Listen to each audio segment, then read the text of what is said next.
menyentil sana dan sini, sekedar suara rakyat kecil, bukannya mau usir.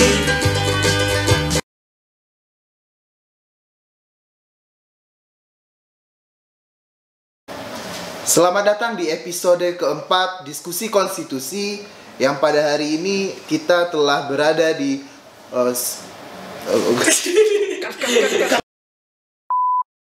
kembali lagi di channel Pusat Studi Konstitusi, di mana kita dalam segmen Diskusi Konstitusi pada episode keempat kali ini telah kehadiran dua orang peneliti Pusat Studi Konstitusi atau Pusako yang sangat luar biasa.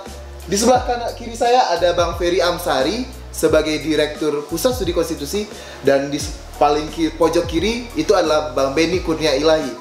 Selamat datang Bang Benny di dalam sebagai tatap muka yang pertama ya dengan penonton channel YouTube Pusako. Iya betul, ini yang pertama. Yang pertama ya. Sebagai dosen univ. Untuk informasi untuk kawan-kawan di Universitas Bengkulu, tunggu Bang Benny Kurnia Ilahi. Tunggu. Apa yang mau ditunggu? Nah, jadi di episode keempat ini kita sebelum membicarakan permasalahan-permasalahan konstitusi, ingin sedikit membahas tentang apa yang tenar pada hari ini. Salah satunya itu adalah kopi. Jadi di atas meja telah ada dua jenis kopi. Yang satu adalah kopi Bengkulu yang lebih tradisional, dan yang satu lagi adalah kopi Perfecto yang berasal dari filosofi kopi. Bang, abang udah pernah belum nyobain Perfecto ataupun kopi Bengkulu? Kalau ke filosofi kopi sudah pernah, tapi Perfectonya belum. Perfectonya belum ya bang. Kalau Bang Benny? Kalau saya Perfecto belum, kopi Bengkulu sudah. Nah, itu bedanya dengan Bang Ferry. Ini menarik. Kalau saya belum dua-duanya. Nah, jadi bang, mungkin kita cobain dulu satu-satu ya. Ya. Kita mulai dulu dari kopi tradisional, yaitu kopi Bengkulu. Kopi Bengkulu. Baunya biasa aja.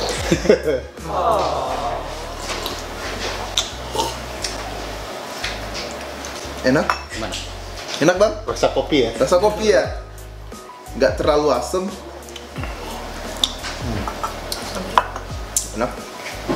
Lumayan pahit. Kayak kehidupan. Nah, lalu kemudian yang kedua adalah kopi Perfecto yang dijual di Cafe Filosofi Kopi. Mungkin buat penyeduh senja tahu itu apa filosofi kopi, mari kita cobain. Ada aroma. Wah. Ini Beda ya, lebih beda. Ini beda jauh, timpang bedanya. Ini Arabica versus Robusta ya? Iya, Arabica versus Robusta bang. Mungkin kita compare-nya kurang ya, tetapi kita mau ngeliat nih gimana sih selera sebenarnya dari peneliti di Pusako ketika dihadapkan dengan kopi milenial dan kopi tradisional.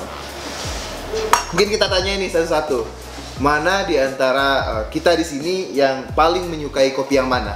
Mungkin diawali dari yang paling ujung sana, Bang Benny. Ya. Mana nih yang disukai?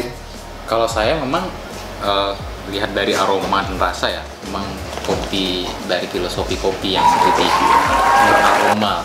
Beraroma ya. Iya. Enak. Enak bang? Berarti kopi Perfecto ya? Perfecto. Kalau Bang Ferry?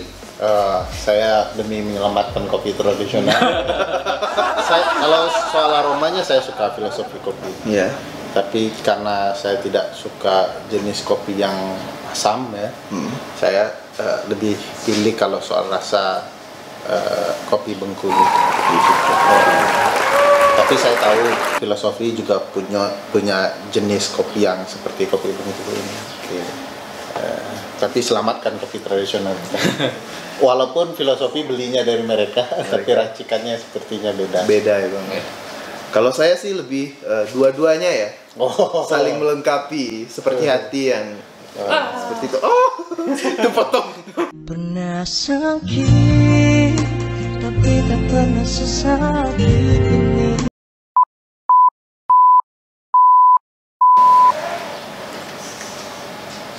Maaf, Bro. Kopinya rasa golput bang. Pahit, sepat, tapi pas gitu. Janganlah golput. Kenapa nggak boleh golput bang? Padahal kan memilih itu adalah hak, bukannya kewajiban. Kenapa kita harus nggak boleh golput bang? Soalnya kita semua paham lah, hak itu kan bergantung individunya mau menggunakan atau tidak. Berbeda dengan kewajiban ya, negara harus memenuhi warga negara harus memenuhi itu. Tapi kan rugi ya, kalau golput begitu ya, hanya karena tidak ada orang yang ideal sesuai dengan kepentingan atau kehendak kita, lalu kita memilih golput. Menurut saya golput tidak pidana, tidak dilarang, ya boleh-boleh saja ya. Berarti abang Tetapi- mendukung golput? Bukan mendukung, saya membolehkan. Jadi karena dia hak, tentu saja yang paling berhak menentukan adalah yang punya hak. Negara tidak boleh memaksakan hak. Penyelenggara pemilu tidak boleh memaksakan hak orang untuk memilih, karena namanya juga hak kan. Nah, jadi patokannya kepada pemilih, dia mau menggunakan hak atau tidak. Tapi bagi saya sayang. Kenapa? Karena tidak ada figur ideal yang akan ditunggu-tunggu pemilih untuk mereka semangat memilih. Semacam menunggu Godot kan ya, yang ditunggu-tunggu tidak akan pernah datang gitu. Harusnya pemilih sadar bahwa yang dipilih itu bisa saja yang terbaik di antara yang terburuk. Jadi kalau menurut saya jangan tidak memilih, tetapi jadilah pemilih yang kritis, yang kemudian mempertanyakan program, apakah rasional atau tidak rasional, janji-janji di masa lalu terpenuhi atau tidak. Kalau calonnya itu orang baru, ditanya rasional atau tidak rasional pilihannya. Jadi begitu menurut saya. Karena dulu waktu euforia Obama ya, semua orang mau menggunakan hak pilihnya di Amerika. Bahkan yang bukan orang Amerika pun ingin mendukung Obama ya. Pulang kampung nih. Tapi faktanya kemudian malah menurun ya euforia itu, karena memang sosok seideal Obama yang pintar, charming, elok laku ya, itu kan tidak juga sempurna. Jadi pada titik tertentu pemilih juga harus rasional, harus kemudian menggunakan hak pilihnya dalam artian menjadi pemilih yang kritis kok. Oh gitu bang. Jadi gini loh, kita kan saat ini untuk menjelang pemilu 2019, kita dipaksa untuk menerima dua paket nih. Ya. Paket 01 dan paket 02. Dan banyak orang, apalagi yang generasi Z seperti saya, merasa kedua calon tersebut kurang ideal dengan apa yang kami inginkan. Lebih banyak retorika dan juga lebih banyak memberikan janji-janji yang tidak relevan dengan keadaan hari ini. Akhirnya muncul presiden kita semua, Nur Hadi Aldo. Karena mereka itu tidak ada kepalsuan dan juga memberikan sesuatu yang memang realitasnya, walaupun memang untuk lucu-lucuan aja ya. Tetapi beberapa waktu yang lalu di salah satu segmen talk show di televisi, gerakan Nur Hadi Aldo dianggap sebagai gerakan golput bang. Oke. Itu tuh gimana menurut abang dan juga bang Benny?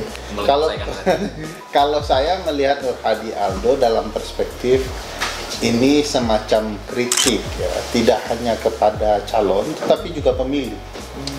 Hari ini faktanya pemilih kita itu kan terbelah menjadi dua kubu, 01, 02, dan seolah-olah 01 dan 02 ini betul-betul sempurna di mata masing-masing pemilih, yang menimbulkan friksi di tingkat bawah sehingga timbul perpecahan ya. Kehadiran Nur Hadi Aldo menurut saya setidak-tidaknya menimbulkan jeda di antara friksi itu. Malah dalam sisi tertentu orang berpikir, wah ini ada juga orang yang kita bisa bawa untuk lucu-lucuan. Karena logika politiknya ya, ini karena kajian hukum tata negara kan dekat dengan ilmu politik ya. Begitu ketegangan itu datang dengan nilai hoax, ya, kampanye negatif, kampanye hitam, segala macamnya. Salah satu yang media paling penting untuk menghadapi keburukan hoax dan segala macamnya itu adalah dengan lelucon.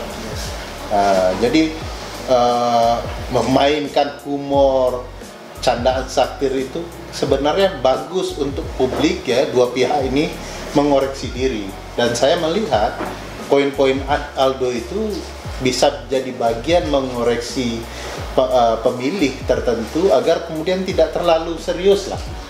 Mereka serius untuk membela kebenaran kubunya ya, tapi harus serius memperhatikan program.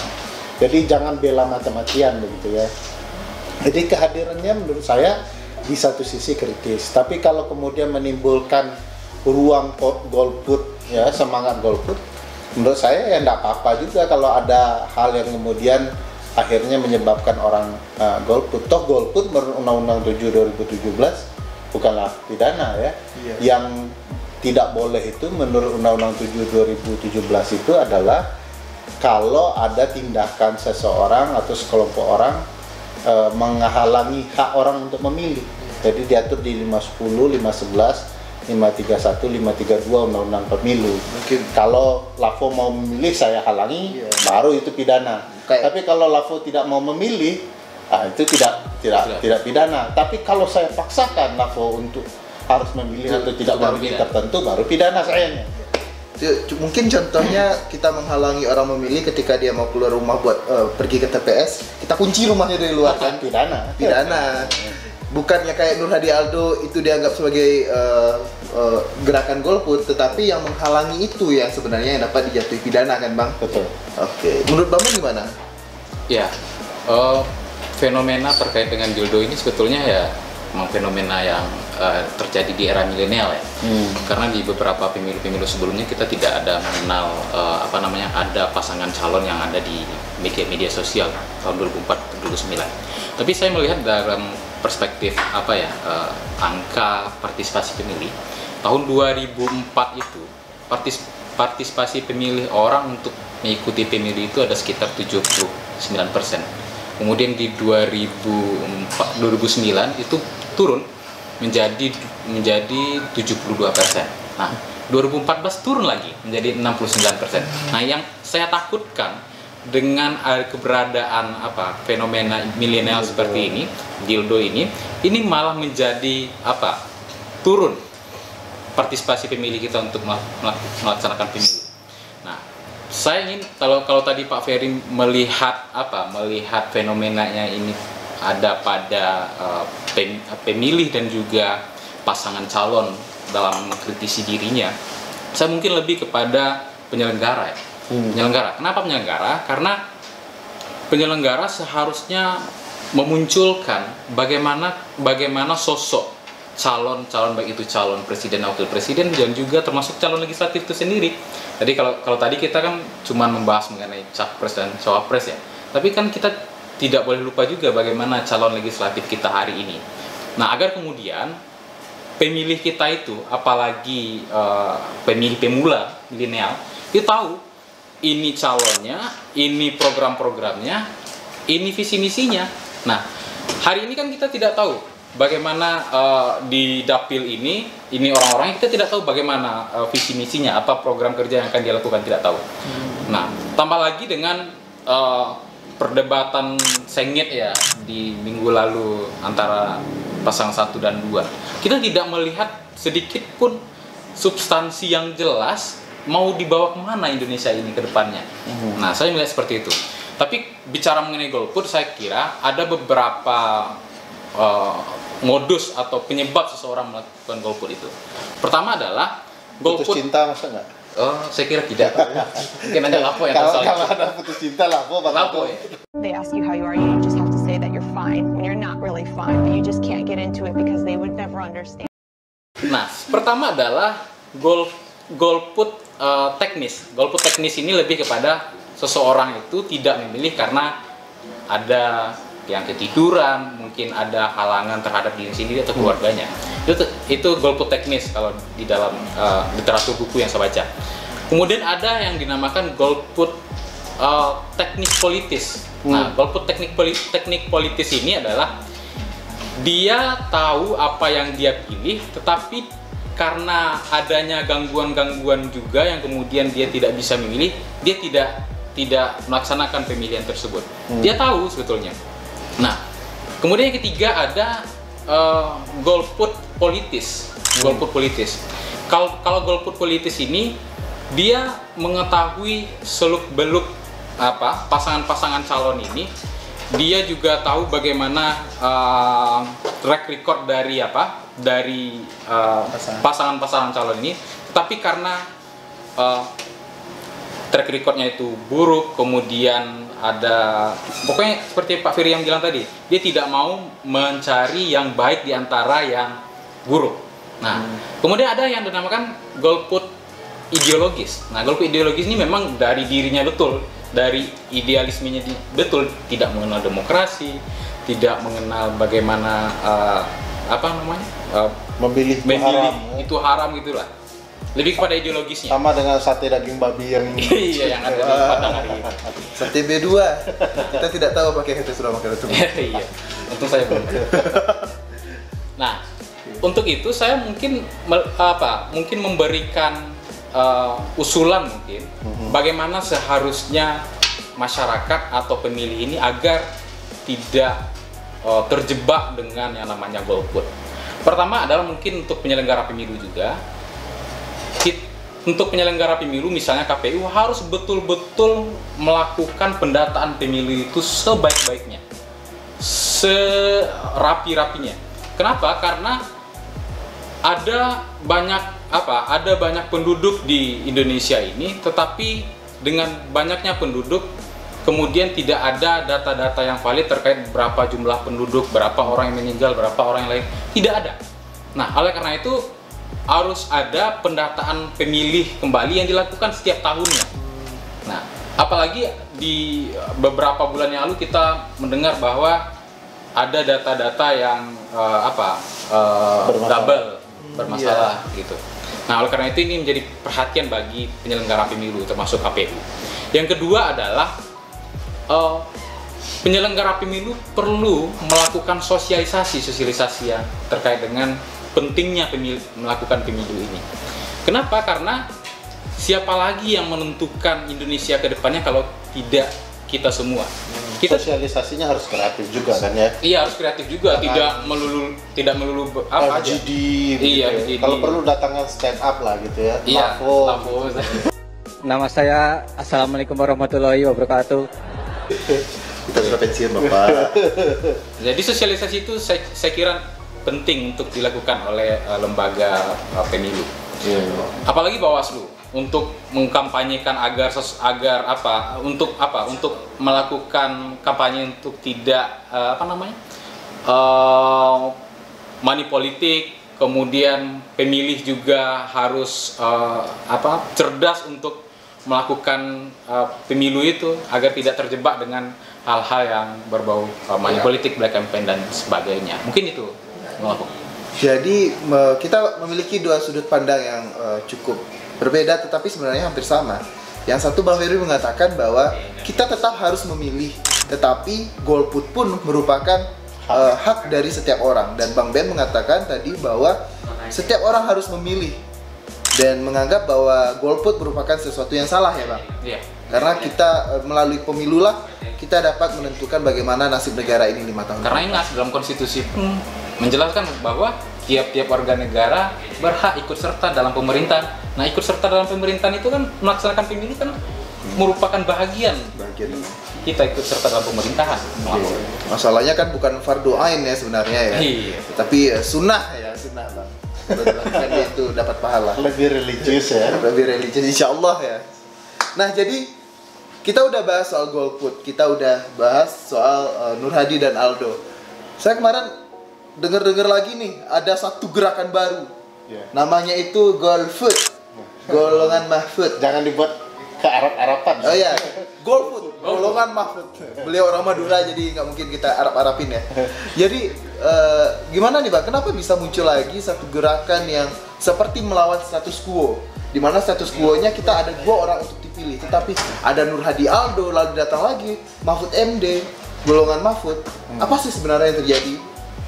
Ya, kalau golongan Mahfud ini kan semacam apa ya, kampanye untuk menjalankan proses demokrasi jauh lebih baik dari apa yang sudah dilakukan dua kubu selama ini. Jadi golongan Mahfud ini mencoba mencontoh figur Prof. Mahfud yang mencoba dengan sangat rela menerima kondisi politik. Beliau kan pernah dikhianati begitu ya. Itu dikhianati Bang. Kami tidak tahu. Kurang lebih lah ya. Lalu beliau mencoba berbesar hati. Meskipun begitu, dikhianati ataupun apapun bahasanya, dia tetap harus ikut memilih, tetapi memilihnya dengan elegan ya. Silahkan 01, silahkan 02, tetapi kemudian memperhatikan apakah programnya itu memang betul-betul program yang bisa dilaksanakan, bukan memilih seseorang karena emosional. Nggak peduli programnya apa, pokoknya 01 benar atau 02 benar, nggak ada yang salah. Apapun kritik orang kepada 01 atau 02, semuanya lah yang salah. Nah, Prof. Mahfud waktu itu memikirkan bagaimana anak bangsa tidak pecah belah ya. Nah, teman-teman di asosiasi yang saya juga termasuk di dalamnya juga merasa ini hal yang menarik, figur ini dicontoh. Nah, karena ada slogan golput, kenapa tidak golput ya? Yang lebih kritis, memperhatikan dengan baik, agar kemudian publik punya posisi tawar tersendiri kepada orang yang mencalonkan diri. Kalau Anda tidak betul-betul memperbaiki program, tidak rasional programnya, kami akan pilih yang lain. Begitu juga kalau orang yang lain itu tidak memperbaiki dirinya, programnya dan segala macam, orang akan pindah. Nah, ini kan memperlihatkan publik yang mulai menggunakan haknya dengan lebih kritis, bukan dengan seolah-olah putus asa ya. Saya tidak ingin mengatakan teman-teman golput putus asa, tetapi jangan sampai kemudian kita merasa semuanya itu harus baik terlebih dahulu. Tapi bangunlah masyarakat sipil yang betul-betul mau mengkritisi, memperhatikan programnya, dan mengingatkan calon-calon, kalau Anda tidak memperbaiki diri, Anda akan gagal itu. Jadi itu latar belakangnya golput ya. Jadi kalau diambil analogi nih Bang, kayak kita datang ke restoran, disuguhi 2 makanan secara paksa, kita harus milih salah satu. Oke. Tetapi kita pengennya menjadi orang yang dapat menentukan sendiri menu makanan yang kita mau. Ya, ini contoh menarik ya. Ini makanan tidak sama-sama kita sukai ya, tapi dipaksa buat makan. Tapi ada kebutuhan namanya harus kenyang ya, harus makan ya gitu ya. Mau tidak mau di antara yang tidak kita sukai ini ada yang satu kita makan kan, untuk memenuhi kondisi tubuh kita ya. Nah, dalam demokrasi kurang lebih begitu kok. Begitu. Memang ini tidak kita sukai, tetapi demi sehatnya kondisi tubuh demokrasi, kita harus makan salah satunya. Tapi dengan GoFood kita membuat diri kita sebagai masyarakat memiliki kekuatan untuk dapat mendikte koki untuk bisa memenuhi menu yang kita inginkan. Dengan GoFood kita jadi lebih kreatif. 2 menu yang tidak kita sukai itu mungkin kita bisa kreasikan agar kita sukai. Nambah kecap kan, nambah sambal kan, dan kemudian jadi bisa kita makan dan kita nikmati. Oh iya. Belum Bang gimana? Jadi makanan ya. GoFood kalau makanan. GoFood ya Bang. Itu promo. Ya, kalau menurut saya GoFood yang disampaikan oleh Bung Lavo tadi sah-sah saja, menarik ya. Karena ini menjadi perhatian juga bagi 2 pasangan calon. Kemudian tidak hanya membicarakan soal ekonomi, investasi segala macam, tidak. Tapi bagaimana aspek hukum juga diperhitungkan. Nah, kalau kita melihat sosok Pak Mahfud itu kan beliau berlatar belakang hukum tata negara, dia berlatar belakang hukum administrasi negara juga. Nah, oleh karena itu dengan adanya sosok Pak Mahfud yang kemudian kita dicanangkan di dalam GoFood itu. Saya kira ini akan menjadi catatan juga bagi kedua calon agar betul-betul memperbincangkan hukum ini semaksimal mungkin. Karena kalau kita melihat di debat kemarin itu kan yang temanya itu adalah korupsi ya. Korupsi, hukum dan terorisme. Nah, tapi persoalan-persoalan hukum yang kemudian didiskusikan itu tidak tampak. Apa reformasi hukum yang kita lakukan tidak tampak. Bagaimana penataan regulasi yang kemudian dicanangkan oleh beberapa calon tidak konkret menjelaskan. Nah, mungkin dengan adanya GoFood ini bisa menjadi semangat oleh kedua calon agar betul-betul memikirkan hukum kita itu untuk kedepannya. Kalau pakai analogi Benny ya, dia menarik kok. Karena Benny memulai dari bidang studi yang digeluti Prof. Mahfud ya. Prof. Mahfud itu pernah studi sastra Arab di UGM. Arab. Jadi beliau lancar sekali bahasa Arab karena dari pesantren lalu masuk sastra Arab. Tapi beliau tidak pernah menunjukkan dirinya ke Arab-Araban atau merasa lebih beriman dari yang lain.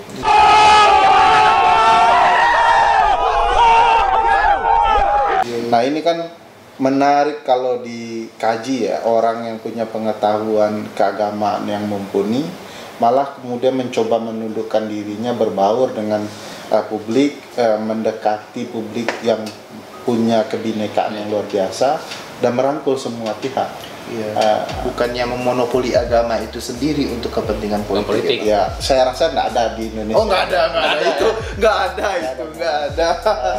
Saya hanya mau pakai analogi Benny bahwa background pendidikan itu ada pengaruhnya untuk kita dekati, mengkritisi program lainnya. Mungkin background ini juga menarik dari sosok Prof. Mahfud. Iya. Jadi di Indonesia nggak ada ya Bang ya?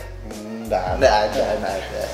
Nah, mungkin terakhir nih pertanyaannya buat kita diskusi sore ini Bang. Apa sih yang bisa kita lakuin untuk menyongsong pemilu 2019 agar berjalan dengan baik dengan semua realita yang ada pada hari ini? Mungkin Bang Ben dulu. Saya dulu ya. Kalau saya pertama, karena fokus yang saya bicarakan tadi adalah penyelenggara. Penyelenggara harus betul-betul mensosialisasikan bagaimana pemilu yang luber jurdil itu. Nah, agar pemilih kita tahu bagaimana track record dari peserta pemilu ini, bagaimana visi misinya, bagaimana program kerja yang akan dilakukan ke depannya. Pertama. Kedua adalah dari aspek pengawasan pemilu.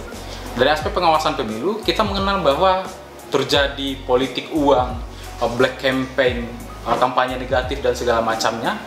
Ini seakan-akan tidak ada upaya yang kemudian bisa dilakukan oleh pengawas pemilu agar kemudian menciptakan pemilu yang adil itu. Nah, seakan-akan pengawasan pemilu ini ada kasus, kemudian tidak ada jalan keluarnya. Ada upaya hukum, kemudian tidak digunakan. Nah, itu banyak sekali terjadi, apalagi dengan kasus Oslo kemarin. Nah, kemudian yang ketiga, bagi pemilih mungkin agar lebih aktif untuk melihat bagaimana pemimpin ideal ke depannya itu seperti apa. Mungkin lebih kepada dia harus tahu terhadap peraturan perundang-undangan, dia paham terhadap ekonomi, paham terhadap perencanaan pembangunan segala macam, agar fokus kita pada hari ini untuk menjadikan Indonesia sebagai negara yang sejahtera betul-betul terwujud gitu. Kemudian yang keempat adalah bagi peserta pemilu. Nah, jadi ada 4. Mungkin Pak Ferry merangkum semuanya nanti. Jadi kalau yang keempat ini adalah ini perlu digarisbawahi bahwa peserta pemilu tidak hanya menyampaikan janji-janji politik saja. Dia harus betul-betul konkret memberikan janji itu dan bisa diimplementasikan ketika dia terpilih nanti. Jangan sampai melakukan hal-hal yang berbau negatif, melakukan kampanye negatif, melakukan black campaign dan segala macamnya. Agar demokrasi yang betul-betul kita inginkan itu bisa sesuai dengan konstitusi dan apa dan aman pemilu itu yang sebagaimana yang kita harapkan gitu Bang Alfons. Iya benar. Solusi mengatasi golput kan ya. Iya. Satu, mulai dari diri sendiri, ikut milih, pergi ke TPS, periksa apakah sudah terdaftar atau tidak. Ya, kalau tidak terdaftar di TPS dekat rumah, coba cari iktp, di mana alamat iktp, pergi ke lokasi iktp kalau dekat. Kalau jauh betul iktp beda provinsi, beda kota, laporkan ke petugas agar kemudian bisa dimasukkan ke dalam daftar pemilih. Kedua, partai politik yang menyediakan kader-kader ini harus berbenah, harus menjadi pelajaran kepada mereka. Kalau mereka tidak menyediakan calon-calon yang mumpuni, maka orang tidak akan memilih. Percayalah, artis, ya, orang-orang tertentu yang bisa meraup suara banyak, itu adalah politik sementara saja, keuntungan politik sementara saja. Suatu saat itu akan ditinggalkan publik karena publik semakin sadar. Nah, kalau yang ketiga, pemilih lain harus kritis. Kalau partainya cuma jualan artis, jangan pilih, tapi pilihlah yang jualan program. Pilihlah yang betul-betul pernah menerapkan janji-janjinya. Partai yang kemudian hanya mencalonkan calon koruptor karena dia senior di partai, jangan pilih partainya, jangan pilih koruptornya ya. Pilih yang lain saja. Pilih yang lain saja. Yang keempat, menurut saya yang penting itu adalah penyelenggara pemilu betul-betul mencoba mendekati para pemilih. Saat ini saya melihat penyelenggara pemilu belum begitu milenial ya. Padahal pemilih milenial sangat berarti ya. Mulailah kemudian mengadakan sosialisasi yang betul-betul dekat dengan kalangan milenial melalui film. Saya kemarin pernah nonton Milih and Mamet, itu kampanye milenial yang bagus untuk anti pencucian uang. Apa salahnya kemudian penyelenggara pemilu atau yang lain ya berpikir untuk menggunakan media film, mungkin film pendek yang kemudian membuat pemuda atau kalangan milenial tertarik untuk melakukan pilihan dan tidak tertarik dengan golput begitu. Dan harus lebih kreatif tentunya Kreatif. dalam menjalankan pemilu. Oke. Oke. Jadi mungkin sekian dulu ya buat diskusi kita hari ini, dan saya ingin menutup diskusi ini dengan ala-ala Mata Najwa. Oh, ngeri. Pemilihan umum bukan untuk memilih yang terbaik, Wush. tetapi untuk mencegah yang terburuk untuk berkuasa. Frans Magnisuseno. Terima kasih.